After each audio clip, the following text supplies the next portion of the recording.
Middle east में जारी जंग अब और भीषण हो गई है। अब ये परमाणु ठिकानों पर हमले की तरफ बढ़ गई है। ईरान ने दक्षिणी इजरायली शहर डिमोना पर बैलिस्टिक मिसाइल से अटैक किया है। हमले में कई इमारतों को भारी नुकसान पहुंचा, जिसमें 50 लोगों के जख्मी होने की भी खबर है। डिमोना में ही इजरायल का मुख्य परमाणु अनुसंधान केंद्र स्थित है। इस हमले के बाद IRGC ने एक बयान जारी करके इसे नतांज के परमाणु केंद्र पर हुए हमले का बदला बताया। अमेरिका और इजरायल का ईरान पर 23वें दिन भी हमला जारी है। ईरान में अब तक 1500 से ज्यादा लोगों की मौत हो चुकी है। ताजा हमलों में ईरान के बुशर के सिविलियन बंदरगाह को निशाना बनाए जाने का भी दावा किया गया है। ईरानी सरकारी मीडिया ने हवाई हमले के बाद बंदरगाह से उठती आग और धुएं की तस्वीरें प्रसारित की है। हमले में 2 घाटों को भी निशाना बनाया गया, जिनमें से एक मछली पकड़ने के लिए और दूसरा पैसेंजर शिप के लिए इस्तेमाल होता था। हमले से घाट पर मौजूदा सुविधाएं और यात्री जहाजों को काफी नुकसान पहुंचा, लेकिन किसी के हताहत होने की खबर नहीं है। डिमोना न्यूक्लियर साइट के साथ ईरान ने साउथ इजरायल के अराद शहर पर भी बैलिस्टिक मिसाइल से अटैक किया है। इस हमले में 68 से ज्यादा लोग घायल हुए हैं, जिनमें से 10 की हालत गंभीर है। अराद शहर डिमोना न्यूक्लियर रिसर्च सेंटर से महज 25 किलोमीटर दूर है। ईरान ने अमेरिका इजराइल के हमलों में दक्षिणी पश्चिमी खुजेस्तान प्रांत के एक अस्पताल और एक पर्यटन केंद्र पर हमले का दावा किया है। इस हमले में अस्पताल और पर्यटन केंद्र की इमारत को काफी नुकसान पहुंचा है, जिसमें एक बच्चे की मौत हो गई है। हमले के बाद अस्पताल में मरीजों का इलाज बंद करना पड़ा। इजरायली सेना के प्रमुख ने दावा किया कि ईरान ने डिएगो गार्सिया द्वीप पर स्थित अमेरिकी लक्ष्य की ओर बैलिस्टिक मिसाइल दागी। हालांकि ये मिसाइलें उस अड्डे को निशाना बनाने में नाकाम रही। उन्होंने कहा कि ऐसी मिसाइलों की मारक क्षमता यूरोप की प्रमुख राजधानियों बर्लिन, पेरिस और रोम तक है। ये सभी सीधे खतरे की जद में है। इजरायली सैन्य प्रमुख ने कहा कि अमेरिकी सेना इस अड्डे का उपयोग ईरान के मिसाइल ठिकानों पर हमले के लिए कर सकते हैं और इसी वजह से ये हमले किए गए हैं। ईरान ने इजरायली हवाई हमले में नतांज परमाणु फैसिलिटी को नुकसान पहुंचाने का दावा किया है। साथ ही कहा कि हमले के बाद कोई रेडिएशन रिसाव नहीं हुआ है। उधर इजरायली सेना ने ईरान के नतांज परमाणु संवर्धन सुविधा पर हमले से इनकार किया और कहा कि उस क्षेत्र में किसी हमले की जानकारी नहीं है। ईरान ने एक बार फिर से इजरायल की राजधानी तेल अवीव के दक्षिणी इलाकों में बड़ा हमला किया है। ईरान ने क्लस्टर वॉरहेड से अटैक किया है। इस हमले में कई इमारतों के तबाह होने की भी खबर है। साथ ही रिवॉल्यूशनरी गार्ड ने दावा किया है कि सेंट्रल ईरान में इजरायल के तीसरे F-16 फाइटर जेट को मार गिराया है। उधर इजरायल के रक्षा मंत्री ने भी धमकी देते हुए कहा कि आने वाले हफ्ते में ईरान पर हमले और तेज होंगे। इजरायल ने दक्षिण लेबनान की सीमा पर स्थित एक गांव पर हवाई हमला किया है। खियाम से मिले वीडियो फुटेज में विस्फोट की आवाज के बाद धुआं उठता हुआ दिखाई दिया। उधर हिजबुल्लाह ने बयान जारी कर कहा कि उसके लड़ाकों ने इजरायल की सीमा के पास कई सैन्य ठिकानों के और रॉकेट और ड्रोन दागे। साथ ही लेबनान के तटीय शहर नकौरा में मौजूद इजरायली सैनिकों के एक समूह को भी निशाना बनाया, जहां भारी लड़ाई जारी है। ईरान जंग के बीच स्ट्रेट ऑफ हॉर्मुज को लेकर बड़ी खबर आ रही है। 22 देश स्ट्रेट ऑफ हॉर्मुज की सुरक्षा के लिए साथ आ गए हैं। UAE, बहरीन और यूरोपीय सहयोगियों समेत 22 देश जहाजों की सुरक्षा सुनिश्चित करने के लिए एकजुट हो गए हैं। इन देशों ने कहा है कि स्ट्रेट ऑफ हॉर्मुज बंद होने से दुनिया के तमाम हिस्सों पर इसका असर पड़ रहा है। इंटरनेशनल शिपिंग रूट का में ईरान अड़ंगा पूरे विश्व को ऊर्जा संकट की ओर धकेल रहा है। मिडिल ईस्ट में जारी जंग के बीच भारत के लिए अच्छी खबर है। भारत के 2 और शिप स्ट्रेट ऑफ हॉर्मुज पार करने वाले हैं।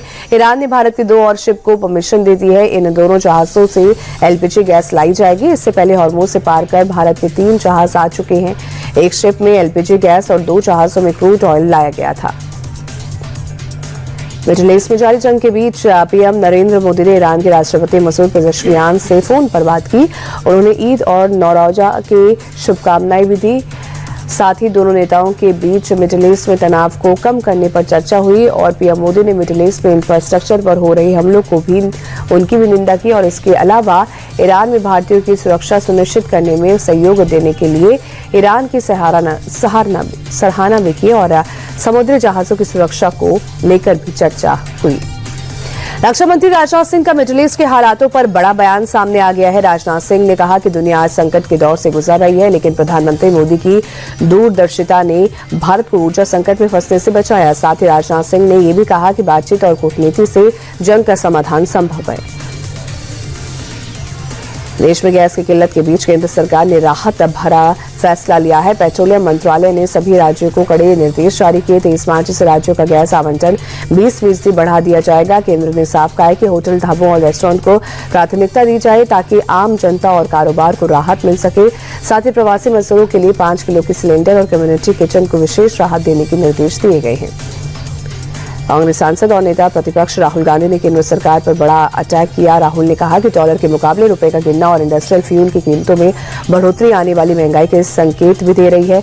राहुल गांधी ने कहा कि चुनाव के बाद सरकार पेट्रोल, डीजल और एलपीजी की कीमतों में इजाफा करेगी, जिसका सीधा असर हर परिवार पर पड़ना तय है। गैस संकट के बीच यूपी के आगरा में सिलेंडरों की कालाबाजारी और अवैध रिफिलिंग के खिलाफ प्रशासन ने बड़ी कार्रवाई की है। पुलिस और आपूर्ति विभाग की टीम ने छापा मारकर अवैध गोदाम से 130 गैस सिलेंडर जब्त किए, जिनमें से 3 बड़े और 2 छोटे सिलेंडर भरे थे। पुलिस ने सिलेंडर जमाखोरी करने पर मालिक के खिलाफ एफआईआर दर्ज कर ली और आगे की कार्रवाई शुरू कर दी है। मुंबई में गहराते गैस संकट की मार अब 100 साल पुरानी प्रतिष्ठित रेस्टोरेंट्स पर भी पड़ने लगी है। गिरगांव इलाके का मशहूर पंचकर रेस्टोरेंट, जो 1921 से स्वाद परोस रहा है, आज इंडक्शन पर खाना बनाने को मजबूर है।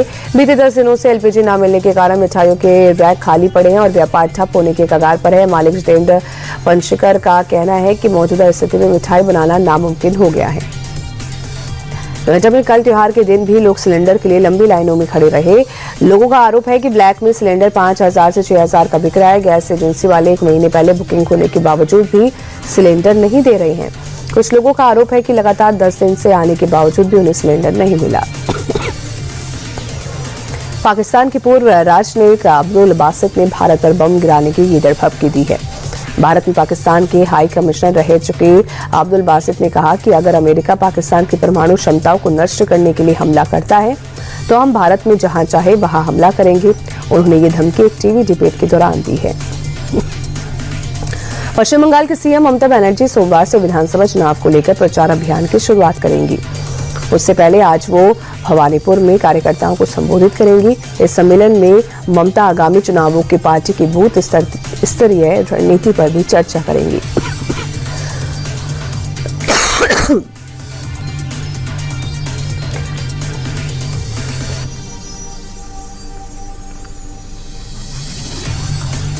कोलकाता में टिकट नहीं मिलने से नाराज बीजेपी कार्यकर्ताओं ने एक बार फिर से हंगामा किया। चबदानी और दूसरे विधानसभा क्षेत्रों के बीजेपी समर्थकों ने टिकट नहीं मिलने पर बीजेपी पार्टी ऑफिस पर विरोध प्रदर्शन किया और जमकर नारेबाजी की।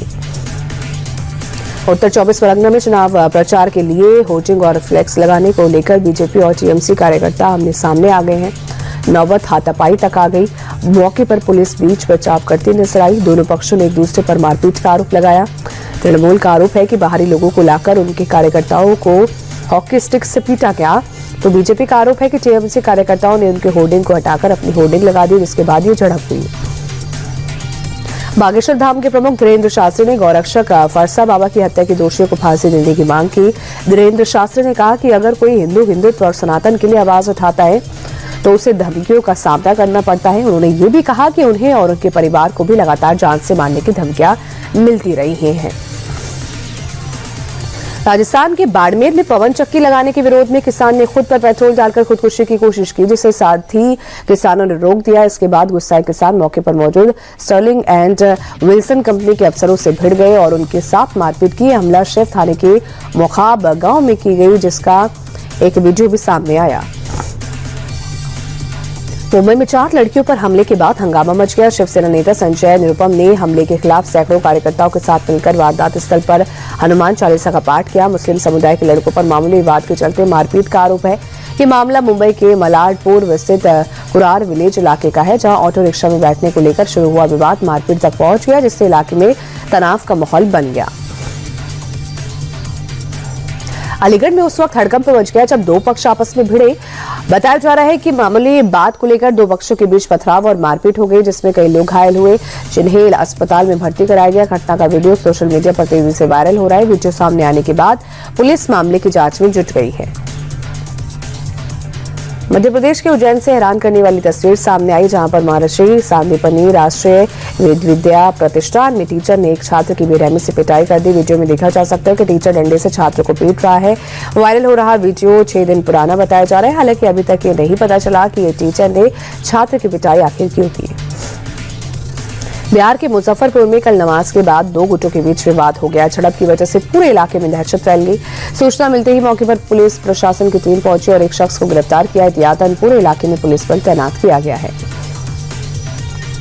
हरदोई में बीती रात एक बस और कार की टक्कर हो गई, जिसके बाद कार में भीषण आग लग गई और देखते ही देखते आग ने बस के पिछले हिस्से को भी चपेट में ले लिया। सूचना मिलते ही मौके पर दमकल की टीम पहुंची और कड़ी मशक्कत के बाद हालात पर काबू पाया गया।